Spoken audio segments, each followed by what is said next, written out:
Welcome to Flourish by Design TV. So delighted to see you all here again. I'm sorry I've been missing for a few weeks because I've been extremely busy. And I've been climbing Croagh Patrick last weekend as well. And I'm so delighted to be back with you all and celebrating an amazing artist that I have guests that I have today. I'm so delighted to be back with you all and celebrating an amazing. Yeah, sorry, the sound has got a little bit funny there. So yeah, I have a fantastic artist guest here with me today, Margaret Farrell. Thank you so much, Margaret, for coming on to Flourish by Design. Thank you for inviting me. Oh, I'm delighted. And just for context, everybody, myself and Margaret met recently, I'd say about a month ago or so, at the Leo Women in Business networking event for St. Bridget. So we happened to sit beside each other at the event and we got chatting, and Margaret just shared, her work with me, her beautiful artwork. And at the time I was saying to her, that, I do this launch interviews with people who are trying to share beautiful, creative, I suppose, skills that they have in the world. And she told me about an amazing exhibition. Actually, she has two exhibitions. We were joking about it before we came on, that Margaret has two exhibitions running, which is really unusual for an artist to have two exhibitions. She's got one celebrating trees, the beauty of trees, which is in Ashtown Castle in Phoenix Park at the moment. And she's also got Light and Colour, which is in Cabra Library. And she's running workshops and demonstrations, I suppose, of how she's creating her pieces. And tomorrow she has a live demonstration at 2:00 in Ashtown Castle in Phoenix Park. So that's what I wanted to kind of talk to her this morning. So get you all interested in coming along to meet her tomorrow. And I'd love you to, Margaret, just to, first of all, I suppose, just to give people a little introduction into yourself and, your background. And I know you're a teacher and that you're passionate about. That's why I think it's amazing that you're marrying the two, the teaching and the artistry together, that you have this passion for, passing on your skills to adults and to children, and wanting to share that with the public is quite unique. I haven't really seen that. And love you to talk about maybe where your passion for art has come from, and was it something that you were always interested in, or was it something that's come later in life? Yeah. Thanks for having me on here, Cara. Yeah, being an artist was always a dream. My earliest memories is when I was a child of 4, and I remember making a white swan out of crepe paper and thinking, "Oh, that's fantastic." But I actually, although I was painting and creating all the time, I followed a career in teaching, in primary teaching, and I worked for 35 years in special ed, and working in the School for the Deaf on the Navan Road. And I love that. And so I would see teaching as something that I really enjoy. But I decided 6 years ago to take early retirement so that I could actually work full time as an artist. And I really wanted to see what would happen if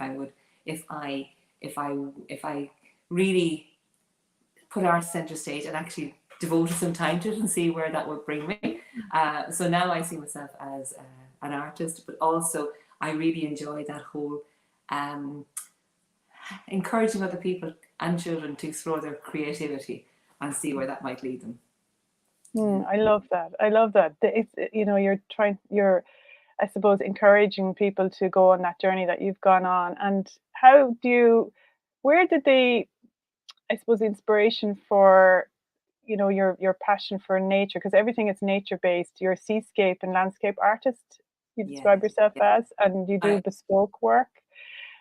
It's all inspired by nature, and that is really because I just love being out in nature. I mean, I find nature such a great healer, and for me personally, I love to get away from everybody and go to the beach, go to the mountains, no matter what the weather is like. I find that brings me a sense of calm and a sense of healing, and it fills my well for me. So it's very natural for me to want to paint nature. And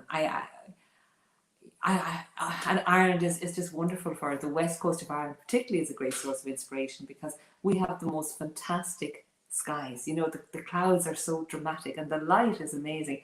And you have beautiful, maybe dark purple skies, and then, you know, the lime green mountains, and then the purple of the heather in the foreground. We have the color, the light is always changing, and even within the space of 5 or 10 minutes, it can change dramatically, and you have this shaft of light cutting through, and then the storm clouds coming in, and so I find that endlessly fascinating, and that's what I want.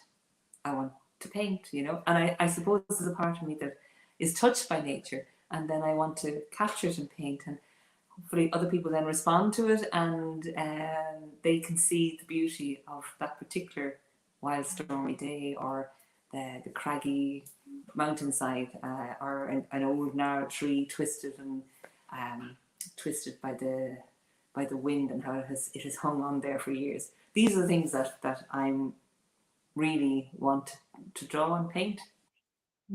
Oh, that's so beautiful, and you can see all the beautiful examples of that behind you, Oh yeah, Margaret. You know, the seascapes and yeah, the old cottage broken down, and that tree behind you that is just exactly like what you said. Like, it's, you know, in the west of Ireland, but it's the other side where it's kind of yeah, it's, you know, the way in the west of Ireland you see yeah, the trees, and they're actually at yeah. an angle. As if the wind is blowing them, even on a they grow like that in the wind. The wind Yeah, kind of shapes they them as do. such. And Just I'm also, amazing. Caroline, in how man-made, the impact that man has on the, you know, and how nature comes back and absorbs back things given time that man has put into it. So old rusty gates, and this one here, the tree, the house here. That was I was down the Byrne College of Art for was it last year, and every day I walk past this old house, and it's just that whole idea of the old stone house, and then the family that had been reared in it, and they'd all grown up and left, and then how it's, you know, nature starting to you know, take it back into itself, and then the stories, like wondering, well, what are the stories, what are the memories that are kept in the walls of this house, you know, about all the family members and where they went to, that, you know. Oh, Margaret, you don't actually believe, but in my poem, on my poetry book that I wrote, you just have to Yeah. describe the first poem that I wrote. Oh, It's amazing, just what you just yeah, said there. It's the very same. It's about leaving the cottages in the west of Ireland, and what you just said. You know, yeah, it's about, you know, because that's what happened with me as well. I went to the west of Ireland, and I renovated a cottage in the west of Ireland, and I got really back to nature. Started writing from there, the Rainbow Warrior and the Two Clear Republic. That's where all my writing came from. But it was inspiration from like that cottage behind you there, where it was like as if they had the immigrants left Ireland, and these ruins were left behind. But then nature came and wrapped itself around the ruins, you know. And I say, like, the ivy wrapped its arms around yeah. those broken walls, and then the roses burst with blossoms in the summer sun, and then the birds sing from the rooftops waiting for your return home. Oh, So it's just, that's lovely. That is lovely, Carolyn. I mean, and the birds yeah, as well. I yeah, the three roots here were yeah, flying out. yeah. There is The very there's same. something Yeah, very special about those old houses, isn't there? yeah. It's Wondering what the and I story they the they history, but just yeah, it's, you know what, I was reading on your website as well, and what was kind of struck me as well was, I thought what touched you about that landscape and environment is what touched me as well. It's actually the barrenness of it. It's not, you know, the way the beauty in barrenness. Sometimes people don't see that as being beautiful, but for me, it's so evocative. It's something in it that calls me out of myself. yeah, It's like a soul calling, and I call it, like, I had a calling to go into silence, but it was actually the beauty of the landscape that was I was trying to understand the barrenness, you know, of the beauty, you know, and trying to that's where the poetry came from then, you know. It's like, as you said, when you experience it, you have to try and when you see it, you have to try and express it somehow, you know, and it comes out in artistic ways. And I suppose, like yeah, Irish people, sure, that's how yeah, we're kind of known for our creativity, but it's very much linked with the beauty of Ireland that yeah, inspires that in us, because there's yeah. something that goes beyond, you know, the physical as such, you And it know. has always been the attraction. Like so many writers, musicians, artists are drawn to the west coast of Ireland. There's something about it. Mm, It's kind of like that interface. It's so of nature and land and sea. together, and that ruggedness, the wildness of it, and that feeling of resilience, you know, that the of the landscape, the strength of people who are living there, you know. Yes. And when we come back into the city, I feel I lose that connection to nature. So I feel it's very important to kind of plug in back to it again, because that's what charges me up. Absolutely. And it's fabulous that you're bringing like that back into the city, because I felt that as well, that there was a need for taking that from that nature and that beauty and bringing it, infusing it into the urban environment.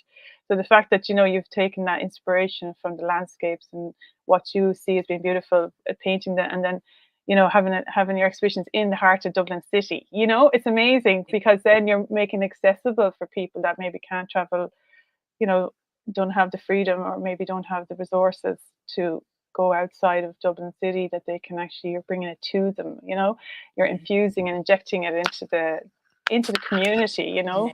Yeah. It's beautiful, it really is, you know. And Well, it's just, I love when somebody, I think there's a painting that resonates with someone, and I love when they make that connection, when there's one person that stops and says that painting reminds me of, or is special to me, you know, and they make that connection. And then I love when that painting then becomes something that someone looks at, and when they see it, it brings them joy, or it reminds them of happy times. So like what just happened there with the cottage.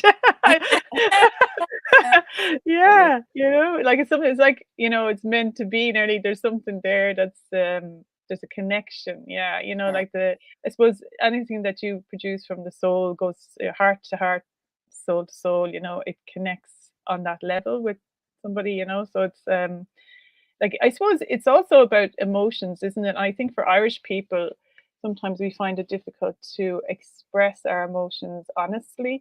And I think with painting, you know, even like behind you, when I look at that crashing wave, it's like it's nearly acceptable. It's okay to be able to, when you see that, it's like you can kind of like, it's nearly an invitation to say it's okay to have a stormy day, you know, it's okay to have these big emotions. That's what it says, you know. And sometimes there's a conditioning in ourselves to feel like, from children, that we're not to be able to express ourselves, we have to be quiet, or, you know, society has told us that. And I think, like we talked about before we came on, about what you're talking about with the workshops, work that you do with adults, and trying to get them back into that playfulness of expressing themselves through art, for their mental health and well-being, and just a sense of freedom, you know. I just feel like it's such an outlet. Like, love you to talk about your work with adults that you do around that, and trying to get them back into their, like, connected with fun and playfulness of creativity.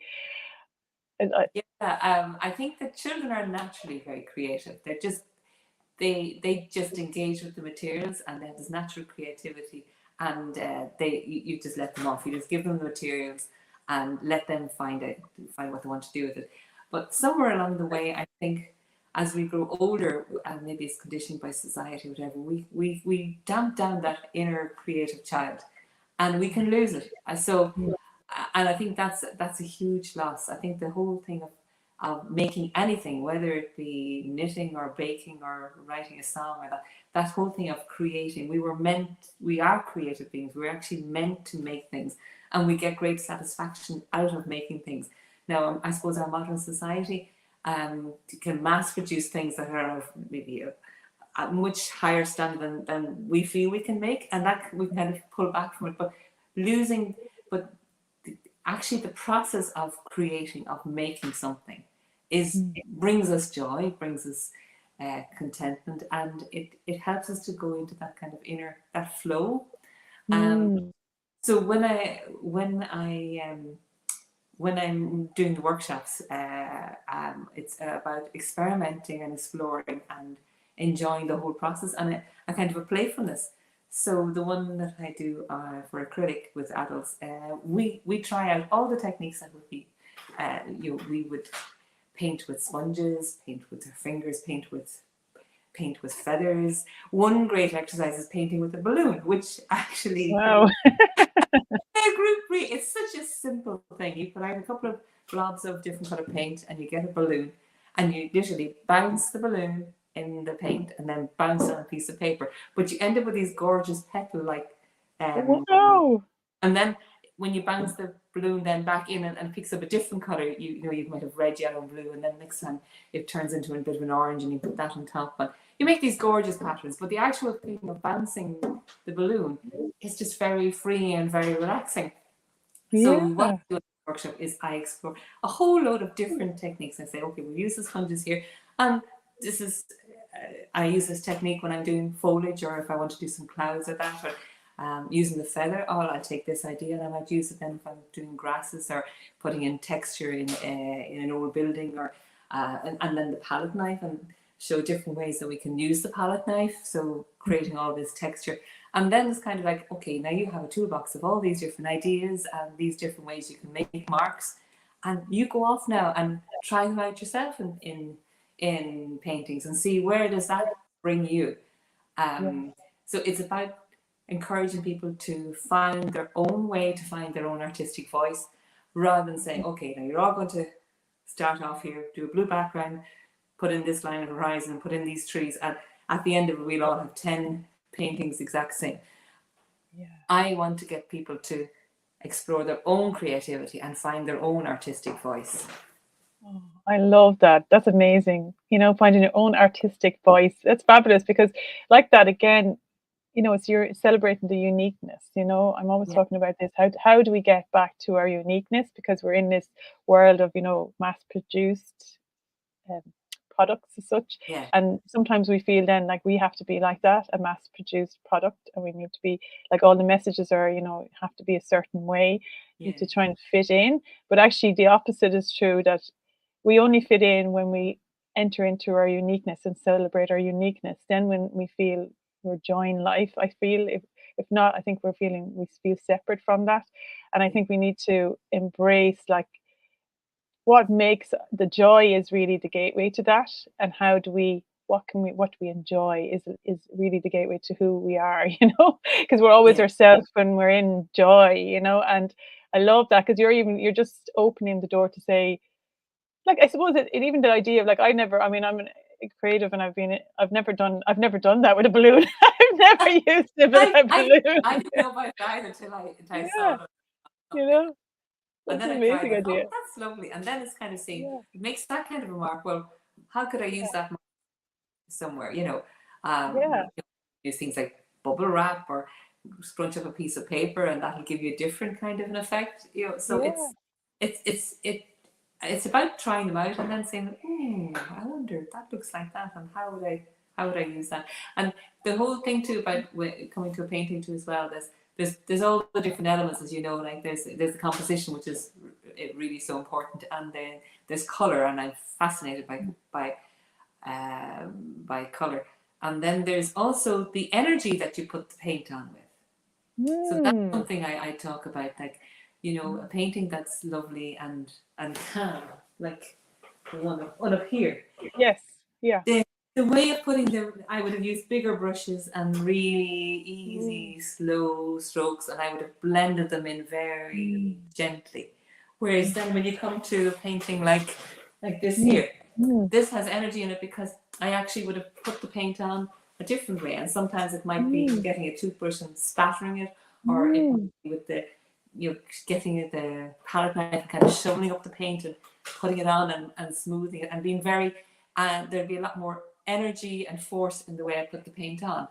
And that's that gives you a different feeling from the painting. So one is kind of smooth and calm, and one has got you can feel the crashing waves in it.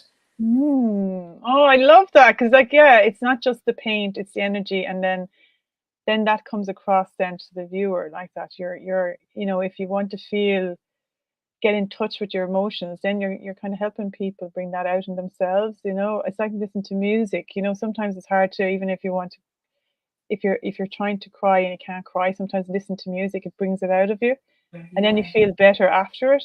So like, even looking at those pictures behind you, I can feel different moods. And like, you know, if you have them in your home, maybe depending on like your interior design or whatever, you can have a room, a space that's very calm. You go there when you're calm, or if you want to, sometimes it's more vibrant, you know, or, you know, energetic, have it in an area that's kind of energetic. Like it's it actually, it's amazing. I think the energy, like you say, of what you put into the painting, but also the energy of how you experience that in your home has a huge effect on your well-being, your space, and the colors and the fact that an artist you've put your craft and your time and your effort into creating that piece has an energetic kind of presence in the home. It's really palpable. I find that, and I notice, like, I did a lot of interviews with people with around eco products and things like that as Yeah, well, and it's the same like that. But when you're using products that are very natural and made from nature and made from somebody who is actually nature in mind, and they have this love that they want to protect the planet and they want to celebrate life and beauty, the that's experience of so having that in your home has a huge effect yeah, on yeah, your well-being and your overall, because it's like as if you're connected. Yeah, you're connected to the artist, yeah, you're connected to the maker, you're connected to the intention of that yeah, person, which has a very, it's just got that uh, a depth to it. Like, it gives a beautiful depth to your yeah. environment, the I think it's environment that you something I live like in. to do because I know, let's say, when I went up to the library now, there was blank white walls. And then you spend a day putting up and creating the exhibition, and it's up for the month. And then I know when I go and take it down, some people will say, "Oh, Mm, it's suddenly it's gone. Like, it's just the white walls then, and what the mm, space that you created, the kind of magic you bring in and the color, that's just gone. It reminds me of, like, when you go to a play and you get so drawn into it, and there's this magic world, and you enter it, and then the curtains close and it's over. So it's mm, kind of the same thing. It's about making, you bring an energy into the space, you create the exhibition, and it's up, mm, and for a while that's the visual environment that's there, and then you mm. take it down, it's gone. And it's only sometimes when you take it down that people really understand how they were being affected by it. Absolutely. That's amazing. And when you said that, that's right. It reminds me of the presence of a person, even, when you have the presence of a person that's there all the time, and maybe you feel to take it for granted. And then when it's gone out of your life, it's not until that Yeah, it's gone that you yeah, yeah, appreciate it, yeah, and you realize, wow, that had such an impact on me. Just the presence of that, person. It's like the presence you're bringing, that as the artist, it has such a power, the power of that artistic expression, I guess, in an yeah. environment. And I think what happened during COVID too as well is that um, we suddenly realized all the things that we were missing. Like, obviously, there was so many things, like the medical appointments and the hairdressers and all that. But there was also people were realizing how much they valued the creative arts, when suddenly you couldn't go to a concert, you couldn't listen to live music, you couldn't go and watch a, a drama or a play, and people were falling back and saying, "Well, it's great.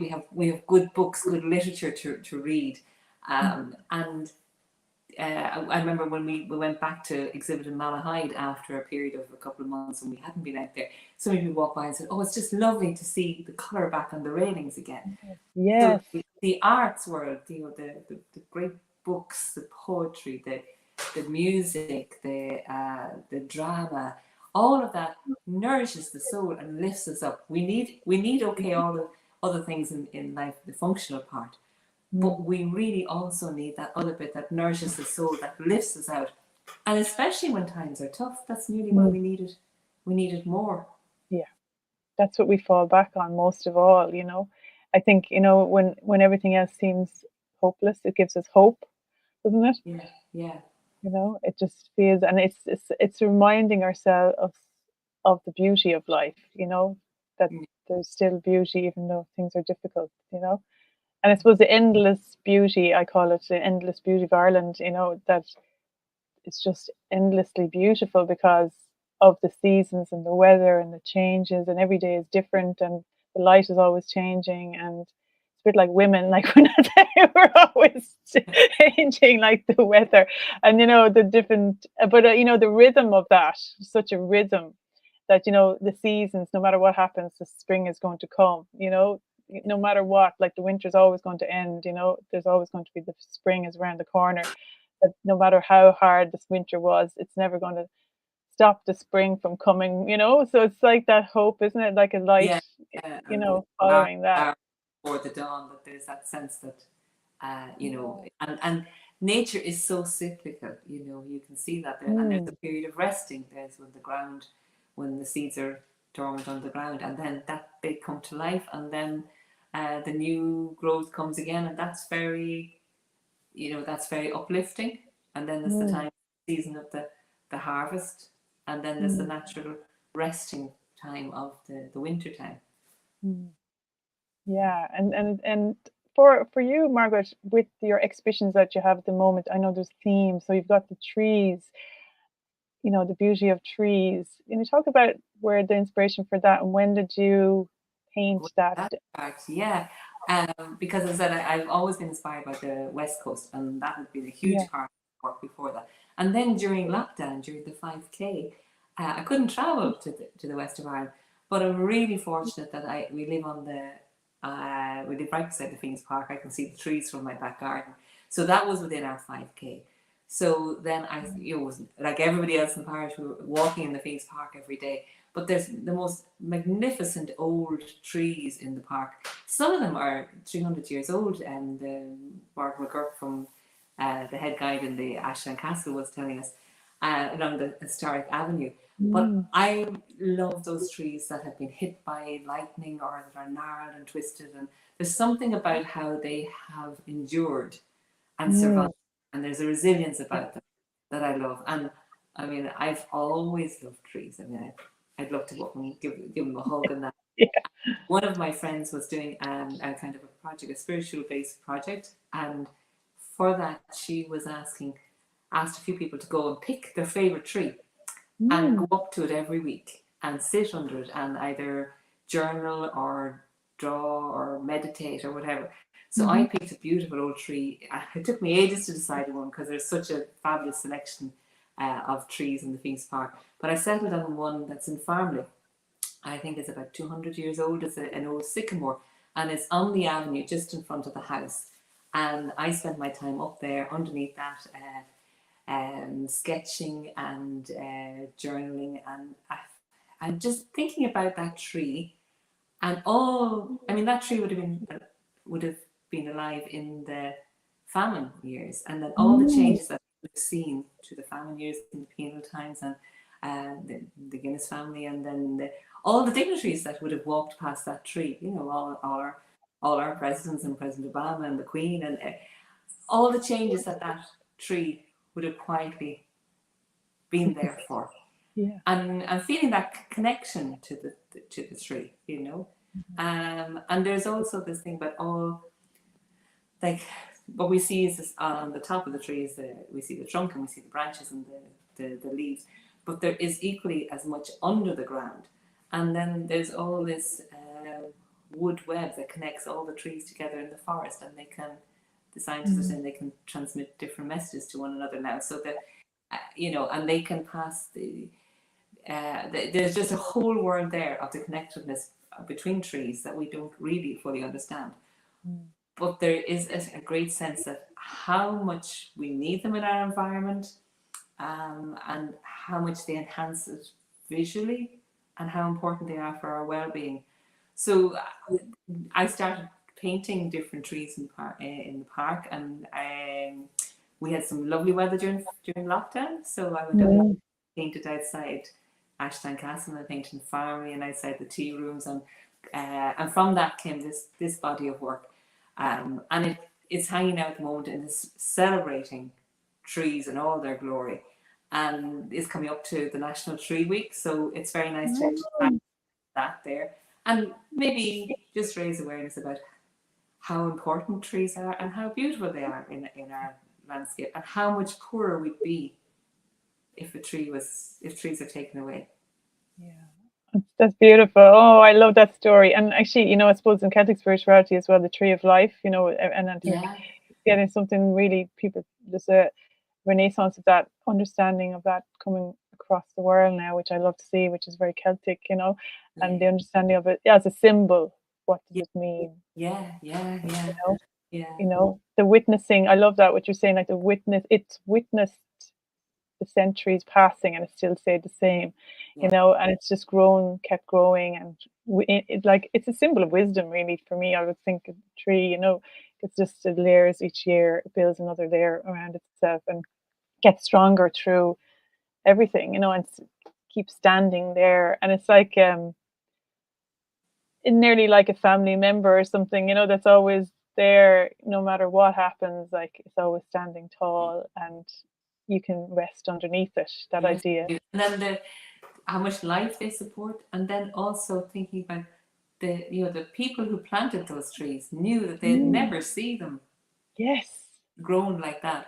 Um, Wow. that's Yeah. what we must think about doing. Must think about planting the trees that we won't sit under their shade, Mm, but yeah. our grandkids will, Yeah. and look to that for the future generations.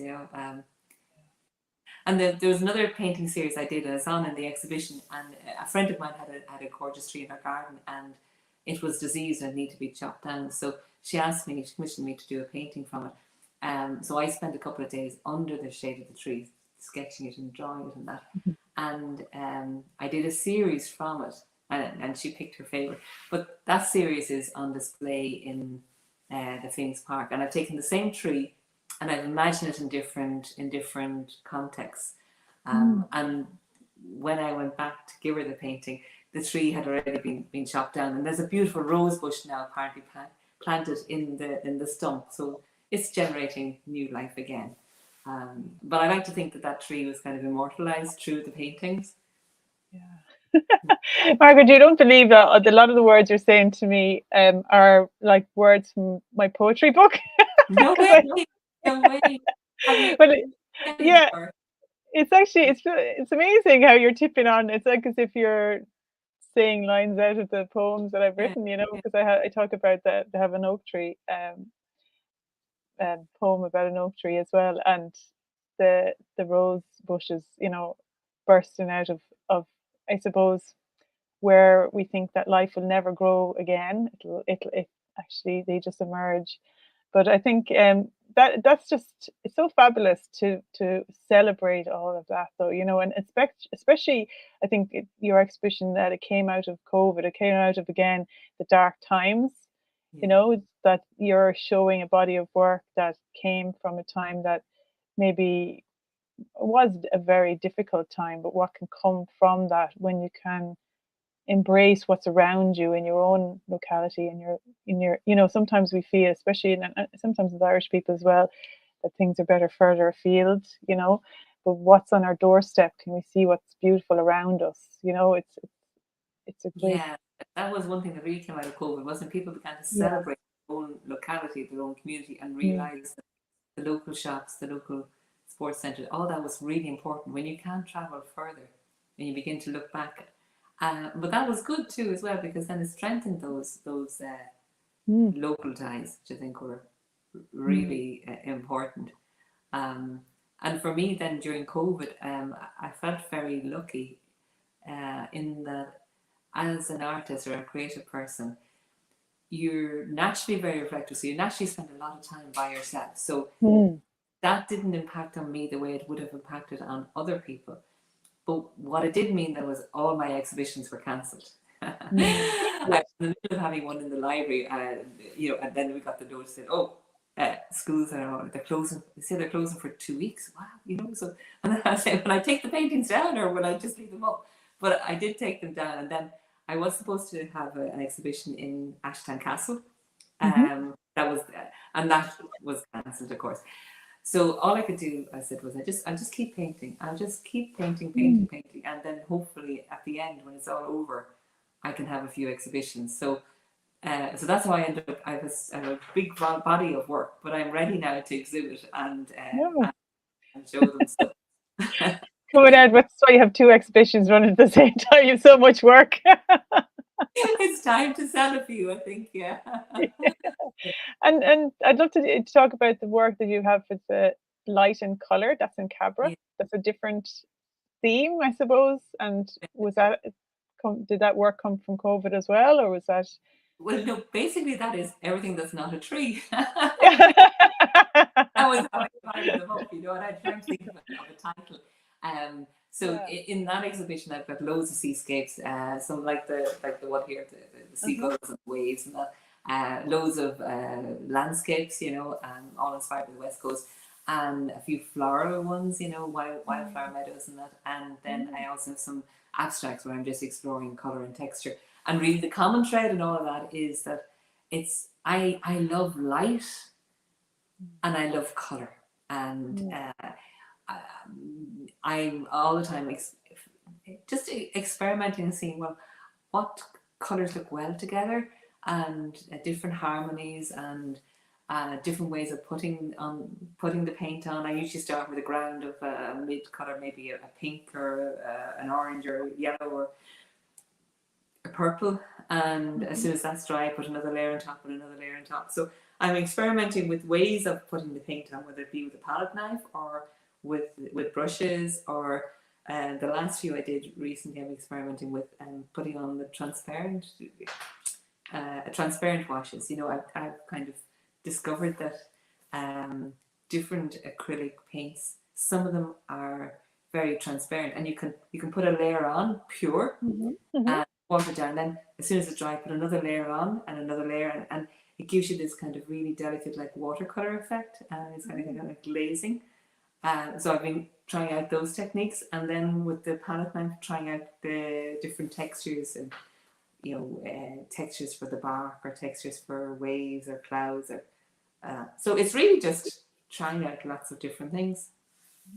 Beautiful. And I love what you were saying to me earlier about working with children and showing them the work that hasn't been finished, you know, the process as such, that, and showing them that not the finished piece isn't always, there's a process in getting there, and how you played around with, you know, I suppose concepts, maybe, you know, like in design as such, like, you know, we used to call it iterations, like, so different ideas, different developments of what in the end becomes the masterpiece, you know, that beautiful painting at the end that you're going to select to frame and to sell, you know, in an exhibition. But I'd love to talk a little bit about that, because I thought that was gorgeous. Earlier on, we were talking before we came on about showing children that, so that they don't get intimidated about thinking that they have to have this finished. Yeah, I really am very conscious of that when children come in, because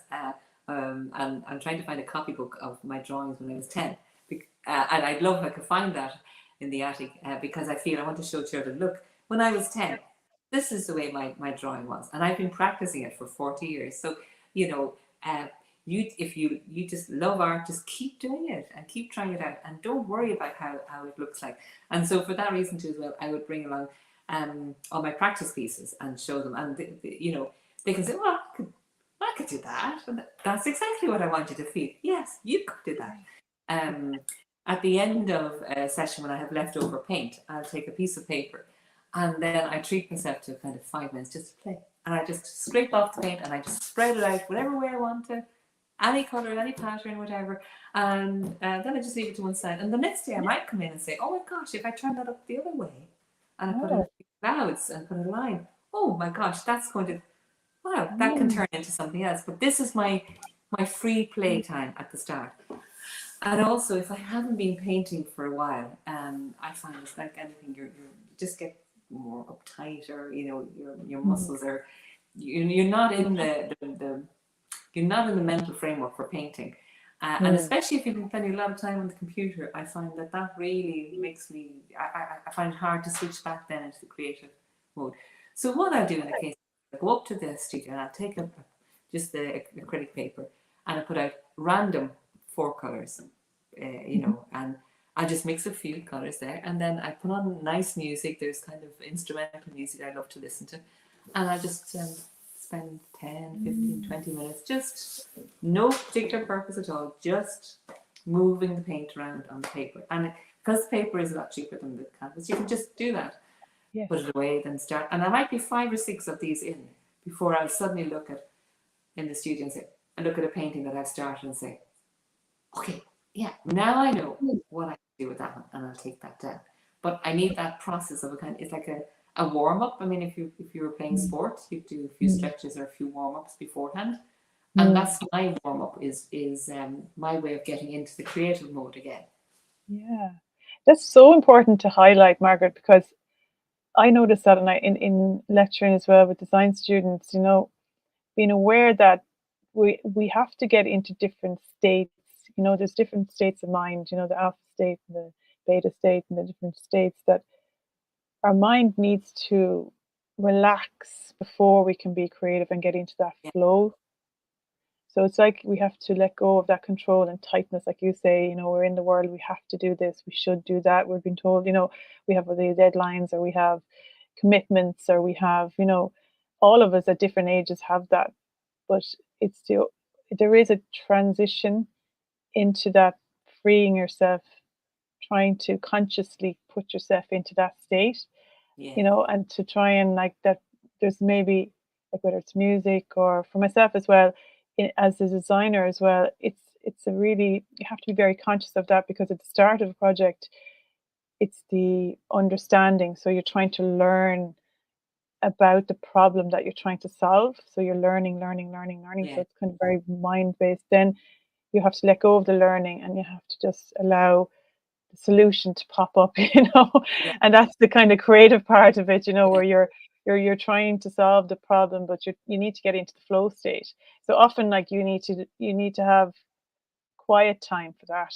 You need to not be on phone calls. You not need to be doing emails, or you have to quieten yourself down so that can come, because it's not, even though you're in the business world as a designer or brander or whatever, you still have to try and find that creative space so the flow will come, yeah, and then you go back into the business world again, but yeah, it's creating that word, that space is so important, I think, not just for creativity, but for well-being as well. And it can be used for both. For me, because I'm a creative professional, it's part of my profession. But for somebody who is, say, an adult, in the corporate world, a very busy job, I think even going to a workshop like yourself, with yourself, is creating that space that they can transition into that place of ease and grace and flow in their life, that kind of, like you say, helps them to nourish themselves, in a different way, because it's definitely moving you into a different mindset, isn't it? yeah. And if you think of um, often you can get your best ideas when you're out for a walk or you're in the shower, or Yes. you know, Yes, exactly. Yeah. Yeah. Archimedes. I mean, he discovered the whole. Remember when he went into the bath, and that's when he made his great discovery. So there is something about moving into a different space, and you Yeah. giving your brain a problem to solve, and then going and doing something totally different. And while you're doing it, Yes. the brain is working away on it. And Yeah. one thing I find useful for me in the studio is there's certain music that I paint very well to, and it's kind of Mm. new agey kind of gentle rhythm. Mm. But sometimes too as well, I put on like Doc on One or drama, something that's engaging and that I'm really listening to, but I'm still painting away. And I find it's Yeah. something to keep the brain, the analytical part, not just Yes. busy, and it'll be listening to that. So that will take it kind of that part of the brain out of the way of the creative side. So the creative side can get on and do what it does best intuitively. Um, and I Yeah. find that works for me. Or Yeah. listening to podcasts of other artists and that will keep, as I say, that part of the brain busy and allow me to get on and be creative. Oh, I love that, Market, because I do the same with that. And then I never heard anybody else mention that before, but I had noticed myself kind of in training my own brain Yeah, to be creative, be optimal, yeah, I noticed that there was a part of, it's like the analytical side of it or whatever. If you give that a job to do, so yes, say for example, yeah, it could be cooking, or it could be even cleaning the house, yes, or it could be doing something that is automatic. So yeah, your monkey mind, your even automatic mind, later. keep that busy doing something, and that's happy then, and then it opens that space then for something to pop in. But Yeah, you have to have kind of space. Yeah, and it's amazing. I've never heard anybody say that before, but I You noticed that discovered about a myself. positive. Yeah, yeah, Yeah. that I need to put this part And of myself to can't listen keep me to busy. current What? affairs radio, like, because that's too distracting for me. It's not distracting enough to take the brain away Yeah, altogether, the analytical part. But that's not working for me if I'm painting. But yeah, TED Talk is brilliant, and there's also yes, another lovely yeah, creative podcast for artists. With when I mentioned their names, yeah. Louise Fletcher and Alice Taylor, and they do a wonderful art juice podcast that Oh so many, wow. and it's brilliant. And I love listening to them in the studio because it's kind of, they just have a chat among themselves, and so many of the issues they talk about are, say, yeah, I feel the same way about that. And it's like as if they're there in the studio with you, and there's this Mm. great support from it. Exactly, and it's like us even now, people might be listening to us and trying to get into their creative flow, you know. But it is, you feel connected, isn't it? You feel connected when you're people who are like-minded. And when I often do that as well, where I might just go onto YouTube channel and trying to get me into the zone and listening to somebody who's in that zone or speaking from that zone or speaking about creativity. You you start to they can have the ability to bring you there. If you can't do it automatically yourself. You need, somebody to help Yeah, to get into that vibration, that yeah, that mindset, whatever you want to call it. And then it seems to flow from there a little bit more. But you have to kind of consciously do it, Margaret, don't you? I think like both yeah, of us consciously do it. Like we have techniques to know that I'm not in that state now, but what am I going to get myself into the flow state? yeah. You know, it's something that we're aware of. There's an awareness there, and then you use something to help you move into that. So it's self knowledge, I suppose, to know that about yourself, isn't it? And the flow state is so wonderful, but it's so elusive. I mean, Yes. uh, you need to keep showing up. You keep doing the work, and every so often you go into the flow, and it's just when things are happening effortlessly, and it's just time stands still, and it's just wonderful. But that's not every day. You have to still show up, even the days that you're not in the flow. Exactly. Uh, yeah. It's like when the magic really happens, or you surprise yourself completely. You Yeah, go, yeah, yeah. When that happens as well, wow, I look and say, "Oh wow, did I yeah. paint that? Did I You're really? like it's like a life How changing did, moment. It's something how that did I? Would I ever be able to paint that one again? I don't know. yeah. Where did that come from? Yeah, You where did? know, it's like you're gone beyond your limits. Yeah, You had a kind of limited version of yourself, and then all of a sudden it breaks open, and then you end up becoming somebody. Being able to do something you never even imagined. You couldn't. People say dream. It goes beyond your dreams because yeah. you wouldn't have imagined being able to do something like that. That's the kind of And magic, isn't it? that usually happens. That whenever that happens to me, it's usually because I've been painting consistently for a few days, or I've been away painting. Mm. So I've kind of got into the habit of painting, and then it's like the paint takes over. The paint and the brush, Mm. and it's like me stepping out of the way of myself and just let it happen. And then it um it's like I follow the lead of what the colors are suggesting, what the paint marks are suggesting, Mm. rather than me trying to control it too much. Yeah. That when I let it go, often I come up with something new that I'm really excited about. Yeah, it's like you become the paintbrush. You're not really anything but just the brush. Yeah, Yeah. doesn't happen. It only happens. Yeah. Oh, it's brilliant. Yeah. And Margaret, when you say go away for a weekend, do you often go away like that and, Yeah, take yourself away for a do. I few? do. My family are really supportive. I I go away pet sitting because what I need to do is to go away for a period of time on the west coast and just immerse myself in painting. And it's very difficult to get an artist residency, and it's very expensive to be going away, hiring a house for 3 or 4 weeks just for Yeah. myself. Yeah. I love animals. I love dogs. So I joined Trusted House Sitters, and I've been lucky enough to go away, and I mind dogs or cats or whatever, and Wow. love that. I mean, I've got great company, and I bring the dogs for walks on the beach, and then come back to the house and paint. And there's lovely company in having a dog there, so you're not on your own. And yet, That's fabulous. I love that yeah, idea. yeah, no, Amazing.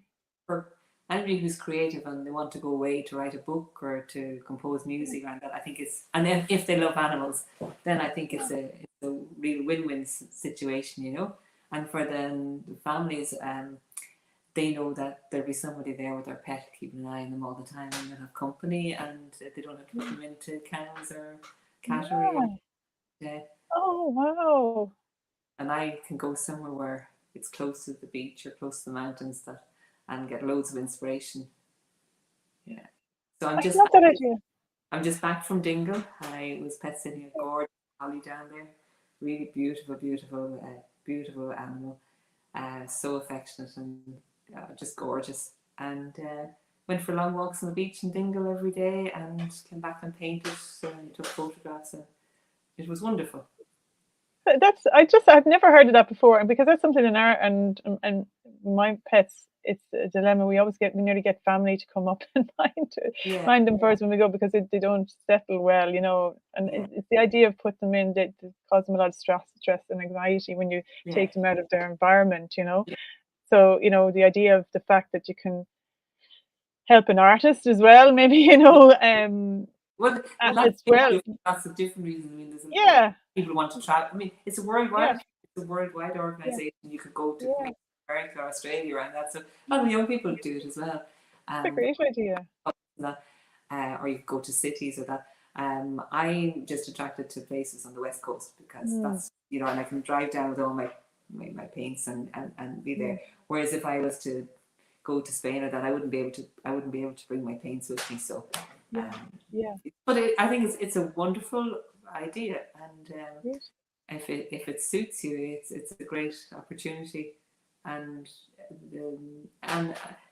there's some lovely host families, and I go back to them a few times and really enjoy going back to see the pets again.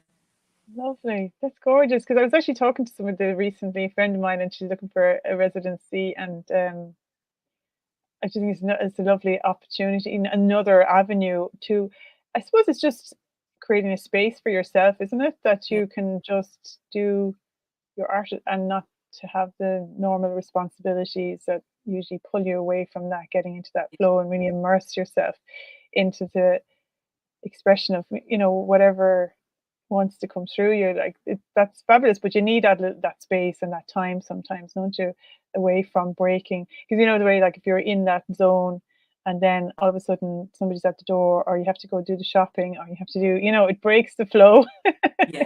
You know, to have time by yourself to just let that come is, and you have to be happy in your own company too as well. It doesn't suit everyone, but I do find that a lot of people who are artists or authors or musicians or composers or poets, they naturally the act of creating something original means that you have to kind of go inwards on yourself to find that original expression, and the way to do that then is to go away by yourself, or go away with a group of other artists who will, you know, you can paint separately and then come together in the eventide. But you need to be kind of inward looking to find that original piece of work. And so I think a lot of artists and poets would find themselves inclined to spend time by themselves. Absolutely. It's like the retreat stage, like I talk about retreat, rethink, redesign. It's how we kind of redesign our world, you know, because we have to go within ourselves to get in touch with our destiny, I call it, what we're being designed to be. And it's kind of very much within ourselves, isn't it? And trying to quieten out what's affecting us on the external, or what the external influences, and change it around to being internally influenced, and then trying to bring that out, you know. And it does take that retreat. And I love what you said that about even being in the community of people who are doing that as well.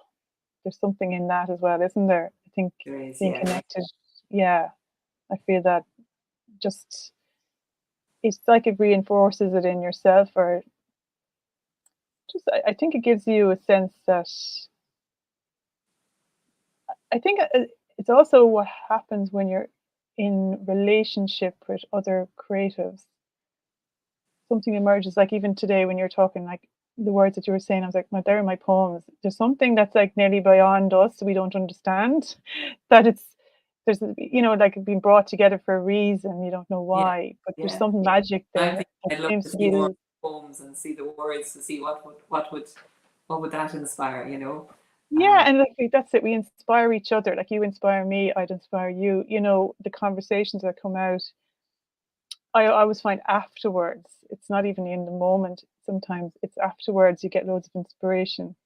Don't you find that? If you have a really great, rich conversation with somebody who is very interested in the same thing, afterwards, I always find I get some new inspiration or something new Yeah, pops in. It's very yeah. enriching. Yes, it is. It Yeah, is. Yeah, yeah, it is. yeah. And I spent time in the Berlin College of Art at an art residency down there. And what was wonderful was you had your own studio space, you're painting away there, but you could just feel this energy in everybody's studio all around you, all the young artists and what they were doing. And they Mm, were doing totally different work. But just mm, then taking a break and walking around and saying, oh, wow, yeah, I never thought of it like that. And, yeah, yeah, and it was just, there was a creative hub, there was a buzz about the place, which was yeah, just, yeah. uh, It's like you're up close and personal to the creative force nearly. It's like that. That's what I love about in design lecturing as well, because even when I went to art college, I thought I was in heaven because you're up yeah, close. Like it's a struggle because everybody's struggling. It's difficult, like you say, yeah, it's difficult. Like this frustration and this, we're always in a state nearly of this frustration trying to get to the magic. And then when the magic comes, like you're like, oh wow, I can't believe this yeah, came out of the struggle. But it's seeing other people's maybe breakthroughs, that kind of help you move into trying to have your breakthrough, whatever, and then yours breakthrough helps somebody else's breakthrough. And it's just like I think it's been up close and personal into like this is the creative force. We're in it. We're at the edge of it, like the cutting edge of it, and what comes through, what's trying to come through, and it's fabulous what can happen. I suppose like so many creative and artistic movements have changed society. When you think of impressionism, or it's always been a kind of small group of people that are on the edge of trying to push things forward, and it changes society. So that creativity has such an impact on shaping the world around us, and it's an investment that it takes in yourself, I suppose, isn't it, to yeah. create that space for yourself to be able to And by its connect very with that. nature, you can't force it. And the thing Yeah. that's frustrating is the very nature of creating something original means that it has not been done before. Yes. So you can't Yeah. copy it. You can't have a copy. Yes. Yeah. And once you have done it once, if I've created a certain Yeah. kind of painting of clouds or whatever, I can have a much better chance of recreating it again. But when you're really creating something new, no matter whether that Yeah. be in any field of the art or in science or that, Mm. it hasn't been done before. So Yes. you're going to have a lot of frustration and trying to figure out the solution, to figure out how are you going to do this. And people Mm. can't really tell you. You just have to Yeah. keep trying until you find how to That's do it. it. Yeah, Exactly. That's yeah, so well said. Yeah, that is it. Because it's like you can't. It's uncharted territory. yeah. There's no maps. Definitely. And then, of course, you do it once and you say, "Oh yeah, that's easy now. I know how to Yeah, do it." But exactly. it's the Yeah, figuring out how to do it is yeah, the yeah. yeah. The resilience that you need again, like the trees. They Yeah, teach us that, back to the trees and back to your exhibition, Margaret. I just, we believe we're actually just on an hour now, so we yeah, might wrap it up. But that, bringing it back to your, I think we nearly came full circle there, back into, what keeps us going, and the beauty of the trees and your exhibition that you have at the moment in Ashtown Castle, which I am definitely going to go see tomorrow at lovely. Look forward to 2 seeing you. p.m. If Yeah, anybody wants to come along and meet Margaret in person and to see her fabulous work, she's going to be in Ashtown Castle tomorrow, and you're going to be sharing some of your techniques that you've talked about here, aren't you, Margaret? Yeah, I will be. Yeah, and I'll probably be there a bit early and stay on a bit later. But I'll be demonstrating from between that time. Yeah, and everybody's welcome. I'd be delighted to see people. Have any, kids, teenagers, adults. If you've got any interest in art, you're very welcome to come. Yeah. And you can actually see the trees in the Phoenix Park as well. So you actually were driving up, you can experience the trees, and there's a fabulous coffee shop there, and it's a beautiful place for children and everything, isn't it? It is, yeah. Stunning. It's a lovely venue for families because you've got the playground, you've got the maze, you've got the walks, you've got the coffee shop, and you've got the interpretive centre. So there's loads to do for the day out. Exactly. So you can experience the trees and then come in and see your exhibition of the beauty of trees, and and nourish yourself for the week ahead, because that's definitely what I need after a really busy week. So really looking forward to that, Margaret, and thank you so much for taking time to talk to us all. Thanks for inviting. Really enjoyed the conversations, been fabulous, and look forward to meeting you tomorrow in person, and maybe I'll do another little live with you tomorrow online. And thank you everybody for listening and watching on LinkedIn, Facebook and YouTube. So we're across 3 platforms, and love just sharing, the beautiful wisdom that Margaret has had today, and I hope it's inspired you. And if you're an artist, or if you're trying to get into the creative zone, that maybe this conversation will help you get there a little bit faster. Okay, thank you so much everybody for watching, and we'll see you back here next week. Okay, take care. Thanks, Margaret. Thank you so much. Who did watch you. And I actually have underneath these lives as well contacts to Margaret's website as well. So if there was anything that you wanted to, get in touch for a bespoke piece of artwork, or and you have a view any of her paintings online from different countries, because there's a lot of people that listen to this that are internationally. So you can just reach out to Margaret as well through that. That'd be amazing. Thank you so much, everybody. And just to say, I haven't got all the recent paintings up on the website, but I hope to later on. But if you want to look and give you a flavour of what I do. Yeah, and if you sign up for your newsletter, I suppose you can keep in touch with people. Newsletter, that would be just send me your email, and I'll add you to the email list if you want. Yeah, brilliant. That's excellent. Thank you so much, Margaret. Thank you, everybody, and I'll sign off for now. Bye.